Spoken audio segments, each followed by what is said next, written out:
오늘 저녁 우리에게 주시는 하나님의 말씀은 구약성경 시편 89편 19절로 37절의 말씀입니다. 선거철이 되면 각종 공약이 난무합니다. 사실 공약은 공동의 선을 위한 약속이라는 뜻을 갖고 있는데, 어찌 보면 이 공약은 빌공짜를 써서 아무것도 없는 허무한 약속들이 될 때가 참 많습니다.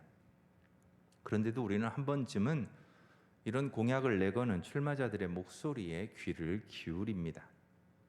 그런데 오늘 본문에 등장하는 하나님의 약속은 이런 공약과는 다릅니다. 하나님께서는 말씀하신 바를 반드시 지키시고 약속하신 것을 반드시 지키시기 때문에 그렇습니다. 오늘 말씀은 하나님께서 다윗과 약속하시고 그 약속을 지키신 것에 대한 찬송시라고 말할 수 있습니다. 하나님께서 다윗을 위해 어떻게 행하셨는지, 그리고 다윗에게 어떤 약속을 주셨는지, 그리고 그 모든 약속을 하나님께서 어떻게 이루어 가셨는지에 대해 오늘 시편의 저자는 하나님을 찬송하고 있습니다. 특별히 오늘 말씀은 19절에 환상 중에 주의 성도들에게 말씀하셨다라고 시작합니다. 즉 하나님께서 자신이 행하실 일들을 그 백성들에게 말씀하셨다는 것입니다. 다윗을 왕으로 세우시기 위해 하나님께서 어떻게 행하셨는지를 말씀하십니다. 하나님께서는 먼저 다윗을 찾아내셨습니다. 그리고 다윗에게 기름을 부으셨습니다. 그리고 다윗을 왕으로 세우셨습니다.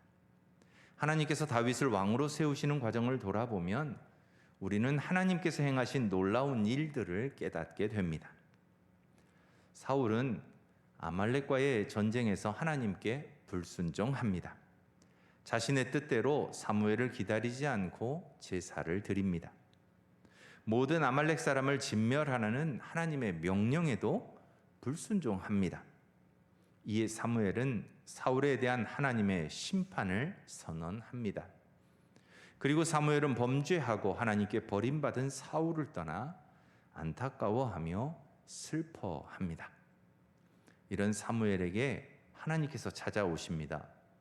그리고 하나님께서는 사울 왕의 뒤를 이어 이스라엘을 다스리게 될 왕을 찾아가라고 말씀하십니다. 하나님께서는 사무엘을 베들레헴 사람 이새의 집에 보내십니다. 사무엘은 이새의 집에서 하나님께서 구별하신 왕을 찾습니다. 그 과정에서 사무엘도 사람인지라 사람들의 외모를 보게 됩니다. 큰아들 엘리압을 보니 사람들의 눈에 흡족할 만한 외모와 풍채를 갖추었습니다. 그러나 하나님께서는 그가 아니라고 말씀하십니다. 이새가 불러온 7 아들 모두가 사무엘 앞을 지나갔습니다. 사무엘이 보기에는 다들 용맹한 사람들, 풍채도 괜찮고 인물도 괜찮고 충분히 왕이 될 만한 사람들로 여겨졌습니다. 그런데도 하나님은 그 누구도 아니라 말씀합니다. 그리고 나서 이새의 집에서 아버지조차 부르지 않은 막내 아들 다윗을 찾습니다. 다윗은 사무엘이 이새의 집에 왔을 때 홀로 광야에서 양을 치고 있었습니다. 그 형제들도 다윗을 데려오지 않았습니다. 아버지도 형제도 모두가 외면하던 아들이 사실은 다윗입니다. 그런데 하나님께서는 이런 다윗을 사울의 뒤를 이어 이스라엘의 왕으로 택하십니다. 사무엘은 다윗의 머리에 기름을 붓습니다. 오늘 말씀 19절처럼 하나님께서는 다윗에게 돕는 힘을 더하십니다. 다윗은 블레셋과의 전쟁에서 골리앗을 죽입니다. 물맷돌로 칼과 방패를 지닌 거인이자 장군이었던 골리앗을 만군의 하나님의 이름으로 무찌릅니다. 하나님께서 다윗의 힘이 되어 주십니다. 그래서 다윗은 모든 이스라엘 사람들에게 칭송을 받습니다. 말씀처럼 하나님께서는 다윗을 높이십니다. 그리고 다윗은 이스라엘의 왕이 되어 이스라엘을 고대 근동에서 가장 강력한 명성 있는 나라로 만듭니다. 하나님의 성실함과 인자함이 다윗으로 하여금 적들을 무찌르고 이스라엘의 고대 근동 지역에서 우뚝 솟은 나라로 만듭니다. 하나님께서 다윗의 아버지가 되십니다. 하나님이 되십니다. 그리고 구원의 바위가 되셨습니다. 하나님께서는 천대받던 막내 다윗을 장자로 삼으셨습니다. 세상 왕들의 지존자가 되게 하셨습니다. 그리고 하나님께서 그의 후손을 영구히 하겠다고 약속하셨습니다. 그리고 하나님께서는 당신의 인자함으로 그와 맺은 언약을 지키시겠다고 말씀하십니다. 하나님의 인자하심이 무조건적인 사랑과 용서에 있다고 말씀하고 계십니다. 다윗의 후손도 이스라엘 백성도 실수할 수 있습니다. 하나님께 죄를 지을 수 있습니다. 사울처럼 불순종할 수 있습니다. 30절로 31절 말씀처럼 하나님의 규례를 따르지 않고 율례를 지키지 않을 수 있습니다. 그러나 그때 하나님께서는 사울처럼 다윗의 후손을 버리지 않겠다고 말씀하십니다. 하나님의 인자와 성실로 그들을 회복시키시겠다고 말씀합니다. 그들이 범죄할 때 그들에게 채찍과 휘초리로 징계하심으로 그들이 죄를 깨닫고 하나님께 돌아와 회개하도록 은혜와 자비를 베푸시겠다고 말씀합니다.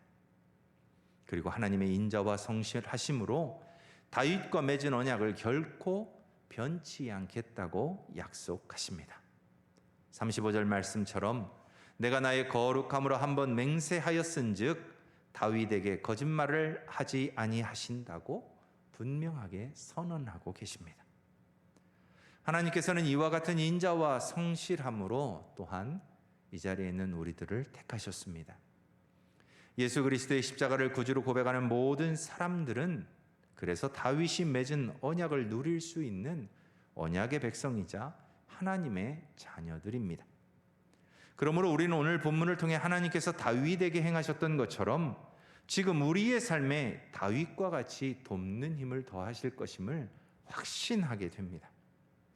우리의 삶의 자리는 다윗이 블레셋과의 전쟁에 나갔던 것과 같은 치열한 생존 경쟁이 있고 약육강식의 세계입니다. 세상 사람들은 각종 무기로 무장하고 생존 경쟁의 자리에서 강자로 살아남기 위해 노력하고 있습니다. 그러나 우리는 다윗이 골리앗을 물리치는 과정에서 하나님께서 도와주시는 힘이 얼마나 크고 놀라운 것인지를 깨닫습니다. 우리에게 필요한 것은 세상 사람들이 준비하는 것과 다르게 오직 하나님을 신뢰하는 것임을 배우게 됩니다. 오직 하나님의 인자와 성실을 기대하며 믿음으로 나아갈 것을 배우게 됩니다. 내 힘이 아니라 하나님의 힘으로 우리는 세상에서 싸워야 합니다. 그럴 때 우리는 다윗이 누린 영광을 함께 누리게 될 것입니다. 하나님께서 우리들을 높여주시고 우리들을 존귀하게 세워주실 것입니다. 하나님께서 우리의 하나님이 되시고 우리의 힘이 되어주실 것입니다. 그러나 우리도 하나님의 은혜를 누리면서 때때로 우리의 욕심을 따라 죄를 지을 수 있습니다. 하나님께서는 신실하게 우리들을 돌보고 계시지만 우리가 끝까지 하나님을 따라가지 않는 상황도 벌어질 수 있습니다.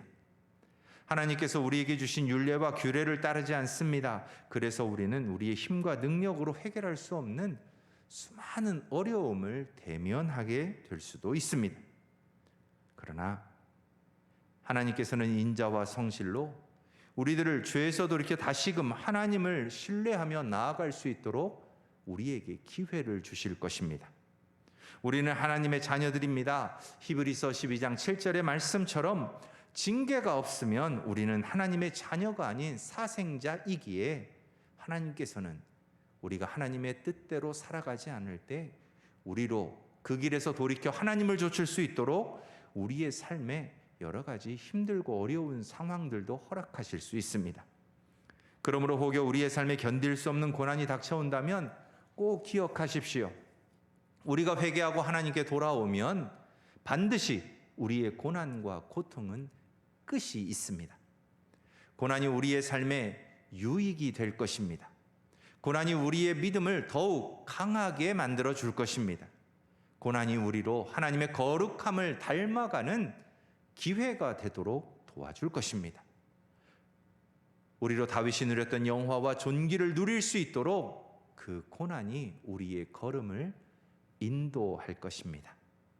하나님께서는 다윗과 맺은 언약을 우리들과도 인자와 성실로 반드시 지키실 것입니다.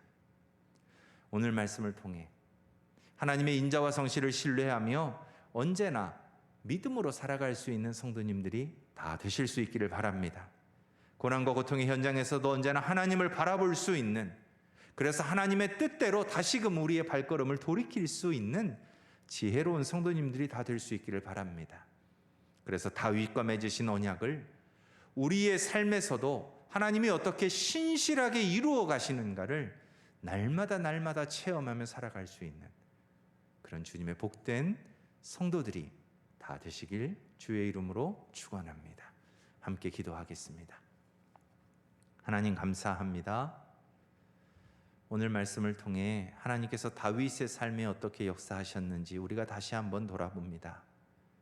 또 하나님께서 다윗과 맺으신 그 언약을 얼마나 신실하게 지키셨는지 우리가 다시 한번 돌아봅니다. 내 인생을 돌아보아도 마찬가지인 것을 고백합니다. 때때로 우리도 실수할 수 있고 때때로 우리도 죄악의 길을 걸어갈 수 있고 하나님의 뜻과는 전혀 다른 길을 갈 수도 있는데 그럴 때마다 우리의 걸음을 멈추게 하시고 발걸음을 돌이켜 다시금 하나님의 뜻을 좇게 하는 은혜를 베풀어 주셨으니 감사합니다. 남은 우리 인생길 가운데서도 우리가 늘 하나님께 우리의 시선을 고정하고 나아갈 수 있게 하여 주시고 하나님께서 그 다윗과 맺으신 그 언약을 신실하게 지키신다는 것을 우리도 기억하면서 믿음으로 하루하루 승리하며 살아가게 하여 주옵소서. 오늘 이 밤에 우리가 주 앞에 기도할 터인데 하나님 우리의 기도 소리에 귀를 기울여 주시고 다윗의 기도에 응답하셨던 그 하나님의 은혜가 우리의 삶에도 일어나게 하여 주옵소서. 살아계신 예수님의 이름으로 기도드립니다. 아멘.